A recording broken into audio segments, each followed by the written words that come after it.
Bom dia! Está no ar o nosso Papo Profissional e hoje, dentro da nossa série Conflitos, a doutora Elisângela Paes Leme vai abordar, junto com você de casa, o tema conflitos dentro do relacionamento, dentro do casamento, essa questão mais familiar. E para você que está querendo saber mais, você já pode participar através do nosso WhatsApp 11 São Paulo 987453376 ou ainda através da nossa fanpage facebook.com/Papo Profissional. Hoje a doutora preparou aqui um trailer para a gente entender melhor o assunto que será abordado. Eu vou pedir para você assistir o trailer do filme Se Eu Fosse Você.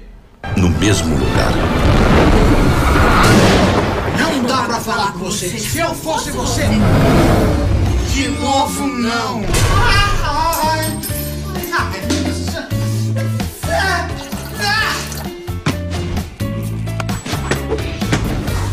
Oi? Pera, moço, que é isso? Eu acho que falta uma chave. E por acaso você acha que eu gosto dessa mulher? Que eu gosto de menstruar, depilar virilha, axila? O Olavinho quer me mostrar umas plantas que ele tá cultivando. Menina, ele gosta mesmo de plantar uma sementinha? Helena. Você sabia que eu transava, mamãe? Eu sabia. Não falei pra você que o garoto não é bicho? Na cama, Helena dá de 10 em qualquer uma dessas lagartixas. Sabe que eu sempre desconfiei disso, Claudinho? Quando tem dois tracinhos, quer dizer o quê? Cláudio, você tá grávido. Quem é o pai dessa criança? Vou vomitar. Eu vou também. Olha aí. Segura aqui pra mim.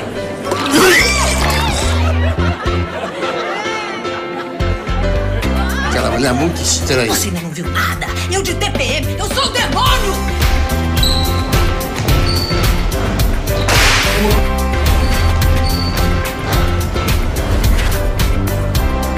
Eu sou casado. E muito bem casado.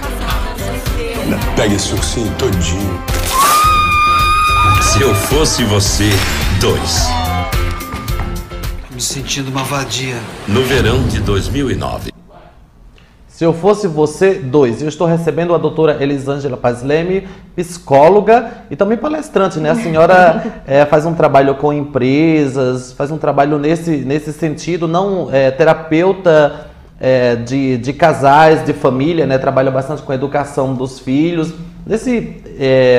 Durante a série nós vamos discutir sobre isso, também tem as palestras, mas hoje o nosso tema é o conflito do casal. Doutora Elisângela, seja bem-vinda. Obrigada.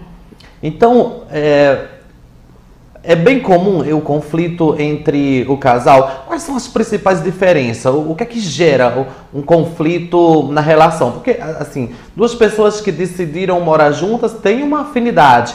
É porque se amam, se complementam de alguma forma. Mas claro que existem as diferenças, crença, são gostos diferentes. Quais são as principais causas dos conflitos, dos desentendimentos? E até que ponto isso pode complicar uma relação?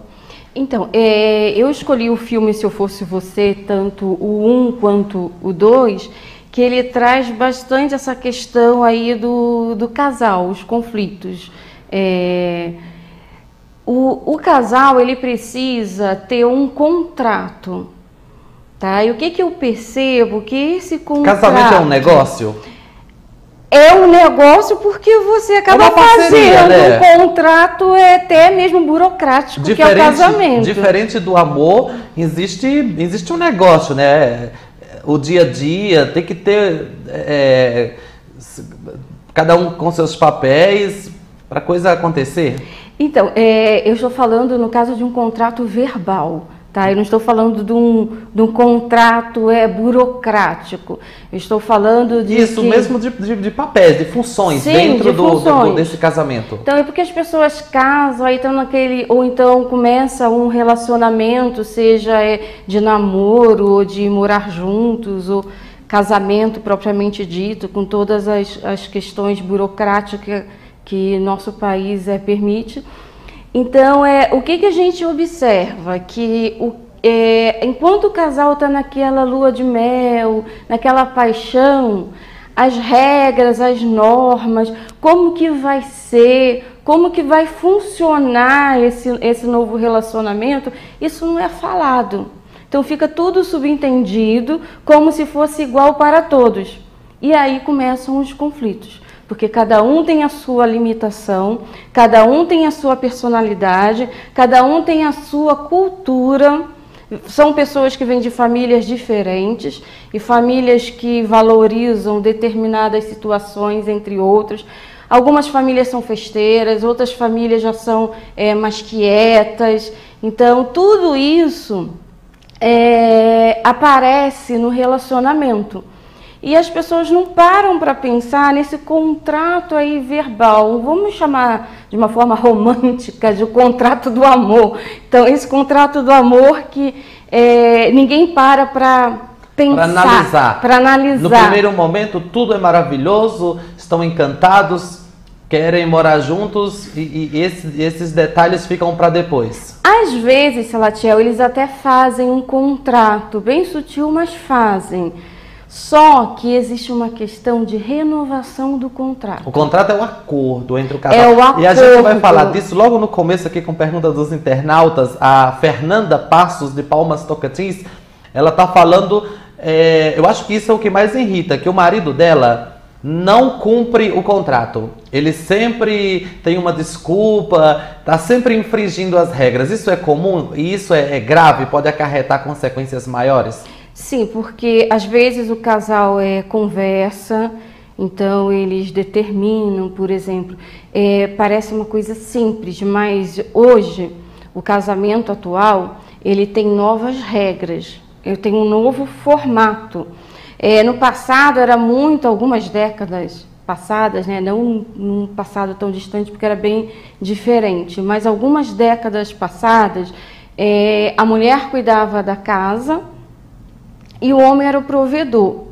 Hoje, o que a gente observa? Que a mulher, ela também participa da questão econômica da casa, porém, na educação dos filhos e nos cuidados da casa, ainda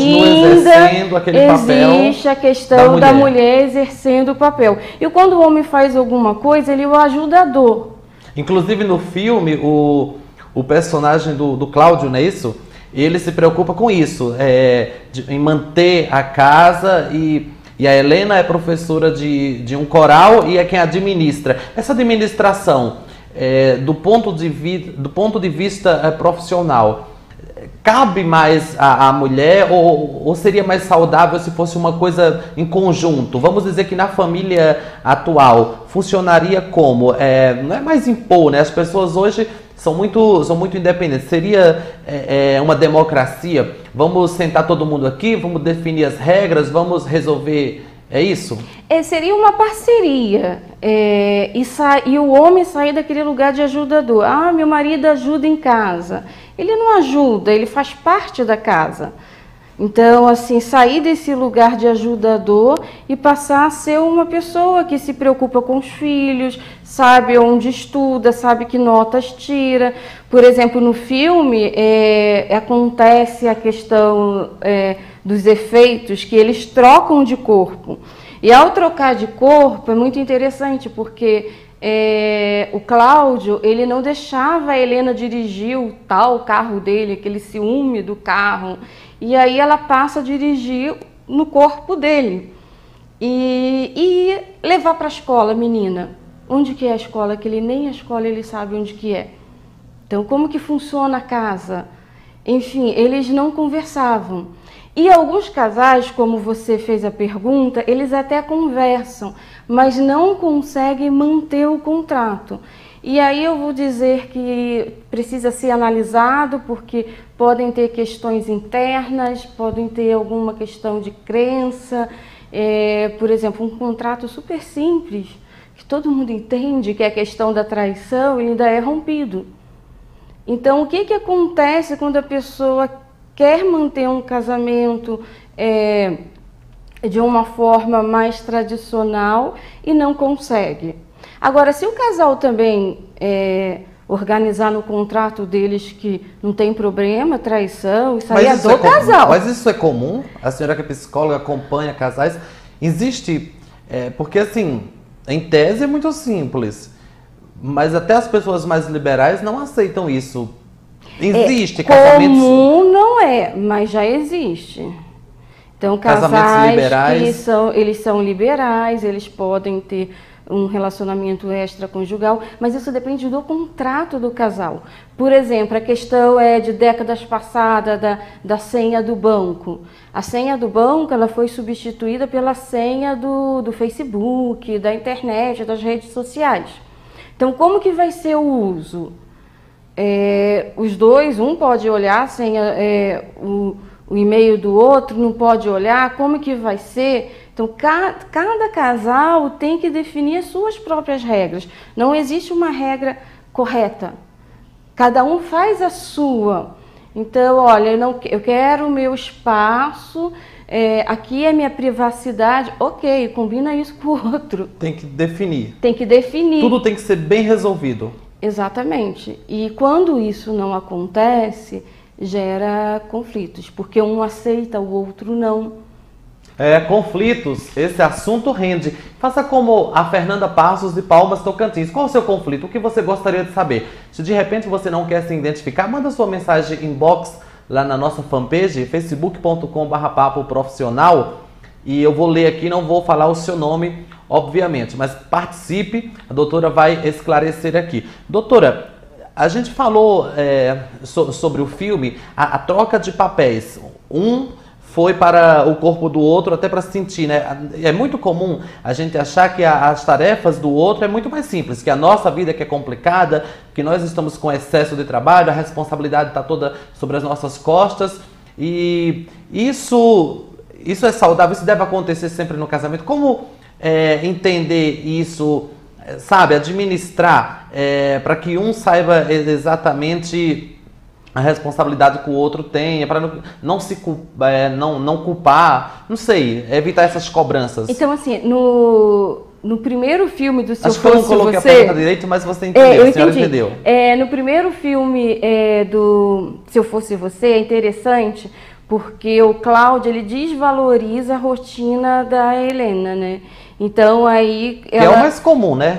E ela vai ao analista e reclama desse vazio que ela sente, porque ela é responsável por tudo, ela é mediadora entre a briga do pai com a filha, ou do conflito, né? Então, assim, ela tem essa responsabilidade, além do trabalho dela como professora do coral, administrar a casa e...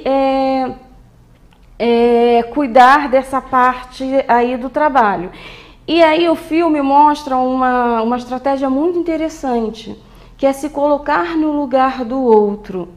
Então, quando o Cláudio ele vivencia a história de Helena e Helena vivencia a de Cláudio, eles começam a perceber que um pode ajudar o outro. E eu acho isso importante porque quando a gente fala em contrato, em renovação de contrato de relacionamentos, isso precisa ser feito com uma certa frequência, porque a personalidade ela muda ao longo das experiências. E a experiência profissional, ela também vai modificando. Como profissional, a pessoa vai estudando mais, vai crescendo mais no trabalho. E se não acontecer um crescimento em conjunto, um fica muito distante do outro. E aí eles se perdem na conversa, na intimidade. E aí mostra assim, no filme uma parte assim, muito interessante. Cláudio, ele consegue inovar no coral, e aí ele transforma um pouco da música e faz um sucesso essa transformação. Assim como Helena, ela nas reuniões da empresa que não estava bem, ela começa a trazer novas ideias, e essas ideias são aceitas e tem um crescimento também na empresa. Ou seja, um escutando, um compartilhando com o outro sobre o seu crescimento profissional, sobre a sua rotina, isso ajuda muito a manter esse casamento. A manter o casamento. E o contrato, né? E o contrato, a senhora falou de renovação desse contrato conjugal. Esse contrato na relação. Até porque na carreira profissional nós vamos descobrindo habilidades, potenciais. No casamento, isso também é válido, né? Porque, tipo, de princípio se faz um acordo, mas ao longo do tempo se descobre quem tem mais facilidade para determinadas coisas. E esse contrato, ele tem uma negociação contínua, né? Esse é um trabalho contínuo. Não, já começa no namoro, né? Bom, na sua opinião, como profissional, quem namora mais tempo, se conhece mais, até a família um do outro, o trabalho, a rotina, os gostos, isso facilita para ter um casamento mais tranquilo, uma relação mais saudável? Olha, em parte, porque assim, uma coisa é você namorar, você ficar com a pessoa nos finais de semana, e outra situação é você estar com essa pessoa todos os dias. Então, quando a pessoa namora, ela se arruma, ela se organiza toda para encontrar com o outro. No caso do casamento, não. Se você está triste, se você está chateado, com raiva, seja lá o que for, você está ali na presença do outro o tempo todo. Então, é muito diferente. Então, o que eu penso? Essas diferenças de identidades que complica, ou de papéis, de uma forma mais popular para entender. A pessoa é solteira, então ela tem a identidade de solteira. Aí a pessoa casa, ela tem a identidade de casado. E aí chega o filho, ela tem a identidade de pai ou de mãe. Então, essas mudanças de identidades, de papéis, costumam gerar muito problemas, ainda mais se for muito seguidinho. Às vezes o casal, eles estão se habituando ainda com a vida a dois, e aí já vem uma criança que muda toda a estrutura, todo o ambiente, a demanda é diferente, o casal não fica mais sozinho, então já é uma nova etapa. Já é uma nova etapa, e no filme o Cláudio fala sobre isso, que quando nasceu a filha, ela abandonou o marido, ficou só querendo saber da menina. Isso é muito comum, só que para o emocional, quem tem a função principal de separar a criança da mãe é o pai. E o que o pai hoje faz? Não quer saber de mim, só quer saber do filho. Então ele também não exerce o papel de chamar a mulher de novo para sair do papel de mãe e ser mulher novamente. Ser mulher seria uma reconquista?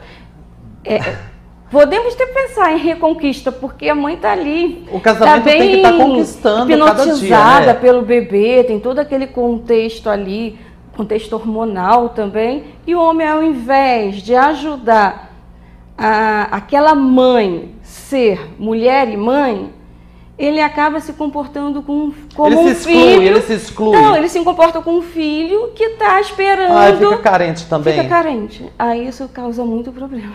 Que é comum dos filhos também, né? Quando vê o segundo, o primeiro já fica todo carente, reclama de tudo. Para a criança, quando nasce o irmãozinho, é um sofrimento. Então, esse começo, mas aí os filhos vão crescendo e isso também pode gerar outros conflitos, né? Quando o filho cresce, ele também interfere um pouco nessa relação, né? Filhos adultos, porque o casal... Aí eu volto para o contrato do casamento, do relacionamento. Cada um com a sua cultura, cada um com a sua crença. Como que vai educar essa criancinha? Cada um pensa de um jeito. Essa questão de crença é complicado, né? Porque, assim, nós somos o que nós acreditamos. E é difícil entender o pensamento do outro. Nós somos egoístas. O ser humano tem isso, tem que ser do jeito dele, da forma que ele gosta. Como negociar isso? Como negociar essa cláusula no contrato? Isso aí é interessante, que aí começa as brigas das sogras, né? Nossa, aí é terrível. Porque assim, na casa da minha mãe, a coisa funciona desse jeito. A gente almoça à mesa, com tudo bonitinho. Mas na casa da minha mãe a gente almoça no sofá, vendo televisão. E quando a sogra entra lá de advogada, para defender o interesse do filho, nossa, até que ponto isso pode, como impedir? A sogra é um assunto todo mundo fala, todo mundo xinga a sogra, na verdade. Como administrar o papel da sogra? Olha, a sogra ela não está no contrato. Então, eles precisam fazer um novo contrato. Então, a crença que veio da casa, de cada um, precisa ser negociada. Então, a sogra, o sogro, eles representam a vida de solteiro, a identidade anterior. Então, é claro que uma mãe, quando vê um filho ou uma filha sofrendo, ela fica mal. E ela também sente ciúme, porque perdeu aquele filho, entre aspas, embora tenha ganhado uma filha, ou então perdeu uma filha e ganhou um filho. Aquela convivência diária na casa acaba. Então, ao mesmo tempo que os pais querem um casamento feliz para os filhos, mas seria tão bom se eles voltassem, né? Existe essa fantasia interna. Insiste, né? Então, às vezes, dependendo da sogra ou do sogro, eles podem dificultar. Pode interferir, nossa, isso gera E aí é complicações. complicado. Então, os pais, eles precisam ter muita cautela, ouvir, acolher, mas ter cuidado para não interferir. Para não interferir, eu acho também que o casal é responsável por isso. Tem que entender que o compromisso do marido é com a mulher, da mulher com o marido. Então, essa relação tem que ser um pouco blindada. Tem que ter o social, claro, frequentar a casa da família, tudo isso, mas não expor. Eu acho que, tipo, primeiro, as pessoas nos tratam como a gente se trata, né? Para a pessoa também entrar numa relação, começar a opinar, de certa forma tem que encontrar abertura, não é isso? Agora, você trouxe uma questão bem interessante, porque não é para ficar grudado também o tempo todo, né? Então, uma pessoa que anula seu social e vive somente em função do outro, ela vai ficar mal. Então, tem que ter o seu espaço, desde que não afete o contrato do casal, mas a pessoa precisa ter o seu... Uma vida normal. Um espaço social dela. Aí vai depender do contrato. Olha, meu espaço social, eu permito que... vamos conversar, você sai com seus amigos, eu saio com meus amigos, ou então eu vou viajar com meus pais, você vai viajar com seus pais, ou a gente faz tudo junto, mas...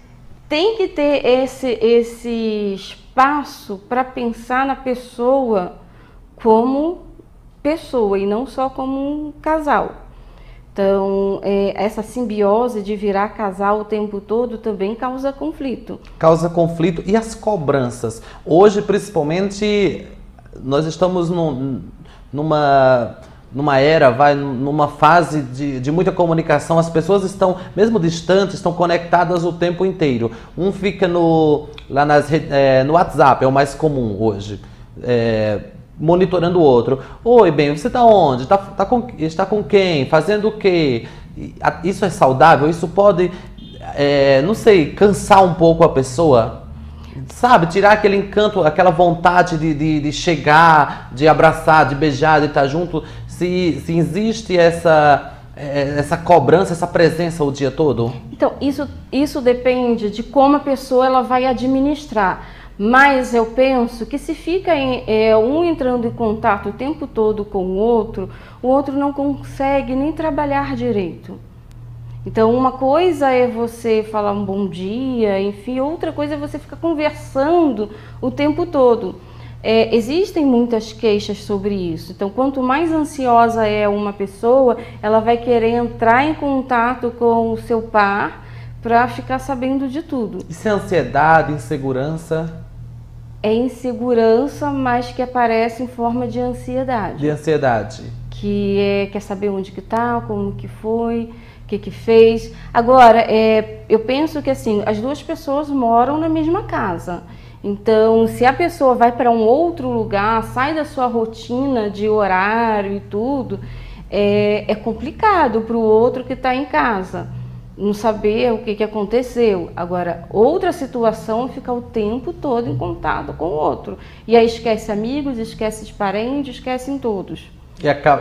E acaba deixando de viver, acaba atrapalhando a própria pessoa que fica mal, né, com essa compulsão e sufocando a outra pessoa. E você falou uma questão bem interessante do Facebook, das redes sociais. A gente sabe que essas coisas viciam e tem várias piadinhas aí, as pessoas em casa já devem ter percebido, tipo o Facebook ou então uma outra rede social, ela junta quem está longe e separa quem está perto. Então tem todas essas piadinhas aí que a gente vê. Então como que você vai administrar isso? As brigas entre casais, pelas pesquisas e até de divórcio mesmo, elas têm acontecido por conta de tarefas domésticas, tá? Divisão das tarefas domésticas. E os conflitos, eles estão gerando muito por conta da internet. O que é a causa do divórcio? Nosso tempo aqui já está estourando, não dá para falar muito, mas o que é a causa do divórcio? Quando chega ao extremo que não dá mais? Não tem mais negociação? É quando um desiste de investir. Porque Cansou. Os dois estão... o casamento é um investimento constante. Mudou a personalidade, mudou o plano, conversa com o outro, o que a gente vai fazer? Vamos investir junto, a gente vai para a direita, a gente vai para a esquerda, como que a gente vai fazer?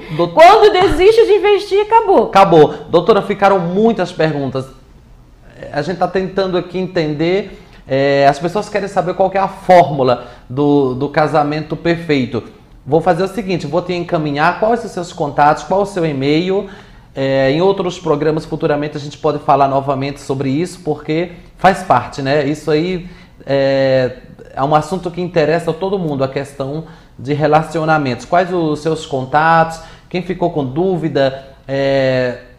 Quem quer lhe procurar, como faz? Pode enviar um e-mail para elisangelapazleme@hotmail.com ou entrar no site, que é www.elisangelapazleme.com.br, e na parte de contatos já tem um box para poder fazer a sua pergunta. Muito obrigado, doutora, pela sua participação. E na próxima segunda-feira nós voltamos aqui com a doutora Elisângela Paz Leme, dando caminho, uma luz para você saber como começar a buscar a resolução dos seus conflitos, crescer, se autoconhecer, crescer na sua vida pessoal, familiar, profissional. Muito obrigado pela sua companhia. Esse foi o Papo Profissional. Eu volto amanhã aqui na TV Geração Z às 9 da manhã.